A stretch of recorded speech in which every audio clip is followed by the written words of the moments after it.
Bem, antes do meu aniversário de 11 anos, meu avô tinha me chamado para ir com ele em uma viagem de caça de 2 dias lá no fundo da floresta, lá pro norte, perto da onde ele cresceu quando era criança. Ele ia para lá a vida toda e dizia que era um bom lugar para caçar, e que o ar sempre tinha cheiro de pinheiros velhos e musgo molhado. Essa manhã não podia ter sido melhor. O céu estava azul clarinho e o ar estava tão fresco que ardia um pouco quando você respirava a fundo. A gente andava devagar pela trilha, revezando o binóculo para olhar os pássaros.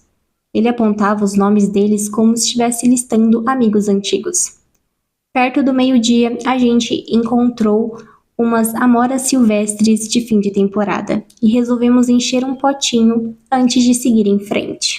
1 hora depois, a gente encontrou outro trilheiro vindo em nossa direção.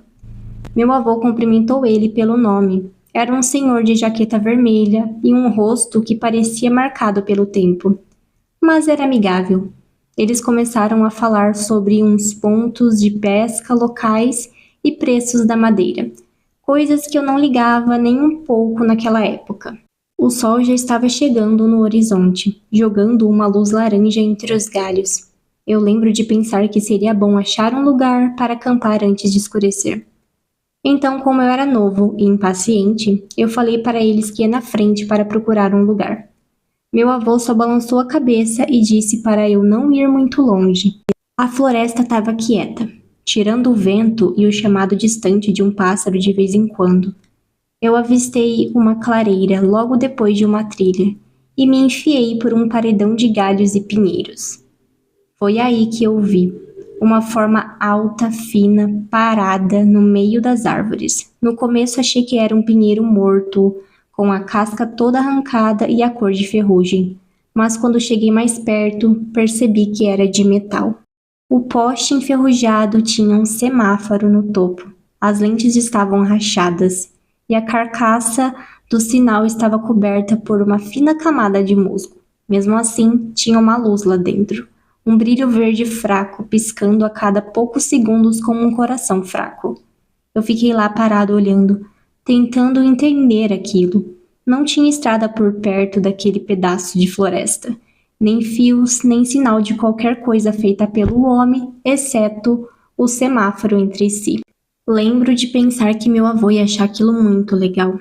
Eu voltei correndo para onde ele ainda estava conversando com aquele outro homem e falei que tinha achado uma coisa muito legal um pouco mais adiante na trilha.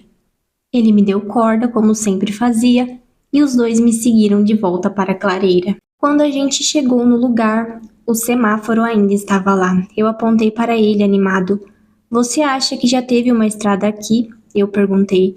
Talvez um bairro antigo ou algo assim.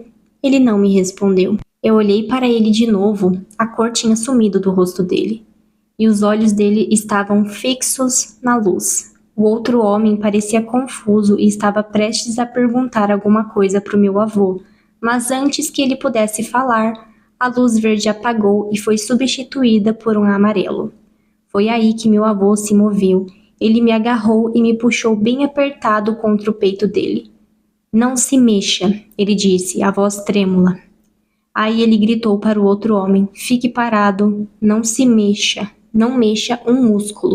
A floresta ficou em silêncio, sem pássaros, sem vento. Eu podia sentir o coração do meu avô acelerando. O que está acontecendo? O homem perguntou, a voz com um tom de confusão. Eu ouvi ele dar um passo, talvez dois, aí veio o grito. Começou agudo e virou algo animal, longo, quebrado, ecoando pelas árvores até que de repente parou. Eu senti meu avô dar um pequeno espasmo, mas ele não afrouxou o aperto. Ficamos lá parados pelo que parecia uma eternidade.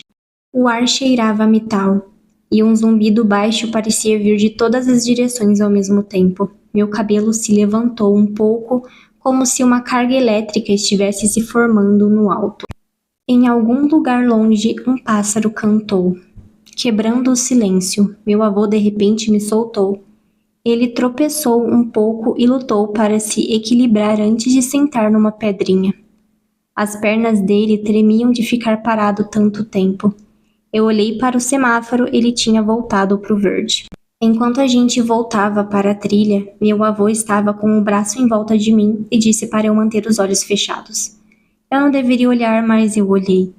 Um vislumbre rápido enquanto passávamos pelos restos do que um dia foi uma pessoa.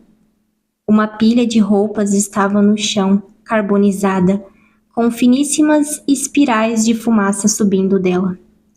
A grama ao redor estava manchada de vermelho escuro. Nossa viagem foi encurtada e a gente voltou para o carro no escuro. Desde então, eu perguntei para o meu avô várias vezes ao longo dos anos sobre o que ele viu depois que a luz provavelmente mudou para vermelho. Mas ele se recusou a falar sobre isso. Pelo que eu sei, o homem que a gente encontrou na trilha aquele dia ainda está listado como desaparecido pela polícia. Eu acho que meu avô sabe mais do que deixa transparecer sobre o que a gente achou.